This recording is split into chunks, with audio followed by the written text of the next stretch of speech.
While many films have been made about the horrors and tragedy of the Holocaust, none can compare with Steven Spielberg's 1993 epic Schindler's List. To this day, the film is tough to sit through, featuring many intense sequences depicting the brutal realities of the concentration camps. But as hard as it can be to watch, it was also an ordeal to make. In fact, it's almost worthy of a movie itself. So, today we'll be looking at some behind-the-scenes stories from the making of Schindler's List. But before we take you backstage, make sure you subscribe to the Weird History channel and leave a comment about what other historical films you would like to hear about next. Okay, maybe put the popcorn away for this movie.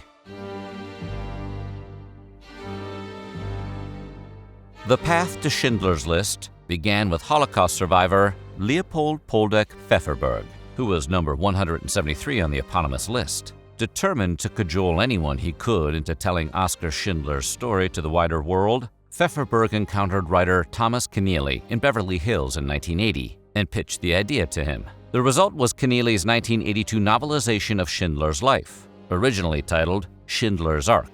Later, Pfefferberg was equally insistent that the story should come to the big screen. He urged Steven Spielberg to make the film, promising an Oscar for Oscar.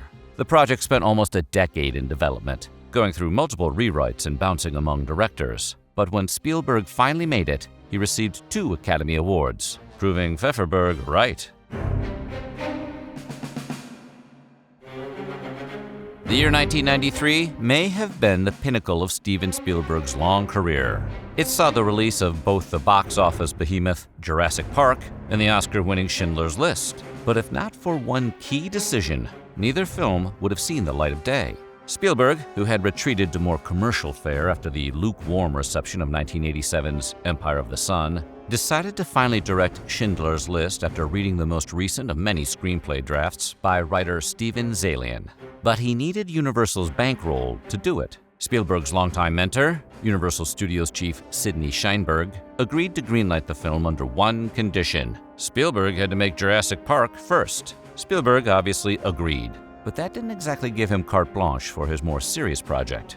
In the early 1990s, when Schindler's List was being made, a black and white film about the Holocaust wasn't seen as a particularly commercial idea. As such, the budget for Schindler's List was a relatively lean $22 million. By contrast, Jurassic Park was budgeted at $60 million.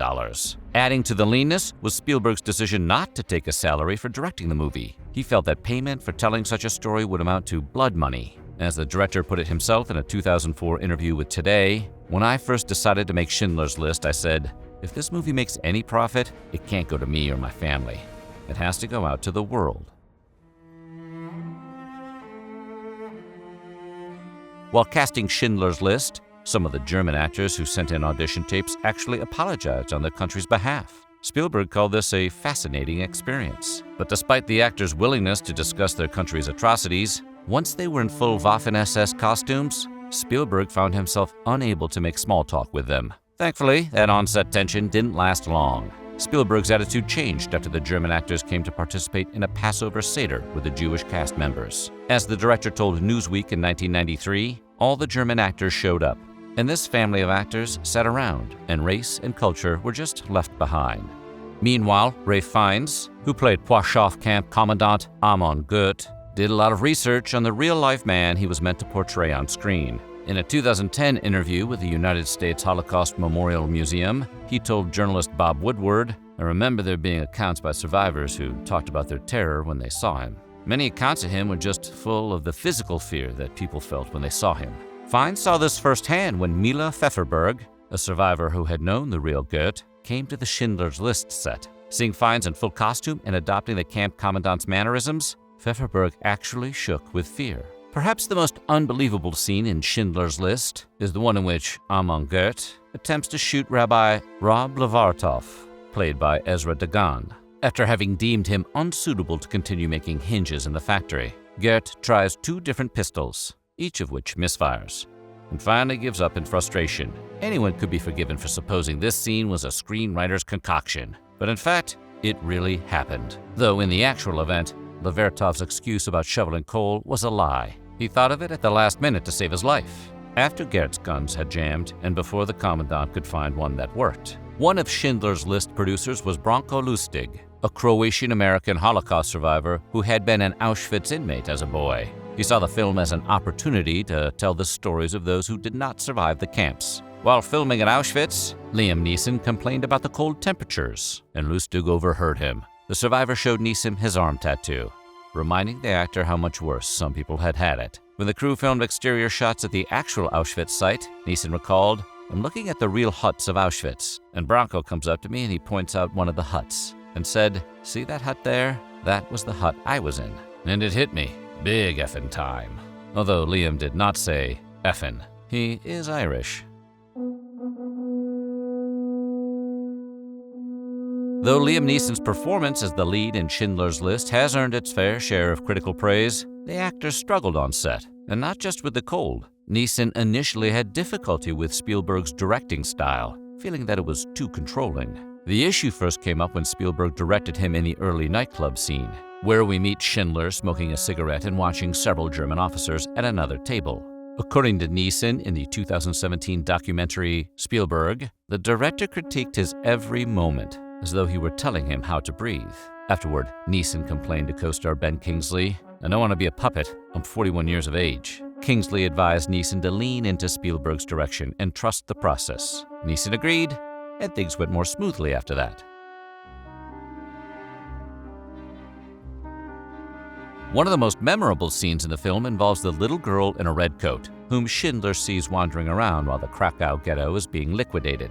Although the girl functions narratively as a trigger for Schindler to find his conscience, Spielberg noted that to him, the girl also represented the way the Holocaust was happening in full view of the world, yet little was done to stop it. The girl was played by Olivia Dombrovska, who was 3 years old at the time. Spielberg made her promise not to watch Schindler's List until she turned 18, but Dombrovska did not keep this promise. She watched the movie for the first time at 11 and later admitted this was a mistake. She found it difficult to process emotionally, and it left her ashamed and traumatized. Another one of the most haunting sequences in Schindler's List dramatizes the liquidation of the Krakow ghetto on March 13, 1943, by German soldiers who indiscriminately shot anyone who fled or was deemed unfit to work in the concentration camp. Ben Kingsley, who played Schindler's Jewish accountant, Itzhak Stern, recalled how deeply disturbing it was to experience even a fictional rendering of this horrific moment, saying, "In the liquidation of the ghetto scene, I knew I had to serve the story. I remember my lines, but I was in deep shock. No acting. The beautifully orchestrated chaos was unrepeatable or unforgettable." Adding to the difficulty of shooting Schindler's List was the presence of some locals who seemed to harbor pro-Third Reich sentiments. Cast and crew would sometimes find swastikas spray-painted on the sets. And one local woman complimented Ray Fiennes on his snappy SS uniform, adding that she missed the Germans who had protected them. In another incident, a German-speaking businessman approached Israeli actor Michael Schneider in a hotel bar and mimed a noose, saying, "Hitler should have finished the job." Enraged, Ben Kingsley stood up and had to be restrained from assaulting the man. One thing that thankfully wasn't difficult during the production was the weather. Though it was dreadfully cold, that's exactly what Spielberg wanted. In fact, producer Gerald Molen believed there was a higher power at work, helping the Schindler's List production go smoothly. The cooperation of the weather was the chief reason he got this impression. Spielberg wanted key scenes to be filmed in the snow, but when the production began, there was none. Molen was about to have truckfuls of the stuff brought in from the mountains. But just before shooting began, a blizzard blew in. Later, when other scenes required the snow to be gone, the weather cooperated again, and the snow melted just in time for filming to begin. According to Molen, it seems that from the moment Spielberg decided to work on Schindler's List, I knew that something special would be happening. It was obvious to me that we were being divinely guided.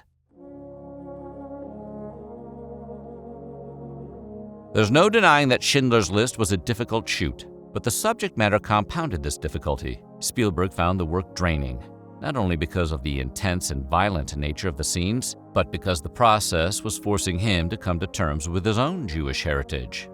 He was intensely aware that, had he been in this location 50 years earlier, he would have suffered in the same way as the film's characters. Each day's shooting left Spielberg physically and emotionally exhausted. Luckily, someone was there to keep his spirits up, his friend Robin Williams, who had recently starred in the Spielberg-directed Hook, shared weekly phone calls with the director. At the 2018 Tribeca Film Festival, Spielberg told the gathered crowd that Robin would call me on schedule and he would do 15 minutes of stand-up on the phone. He would never say goodbye.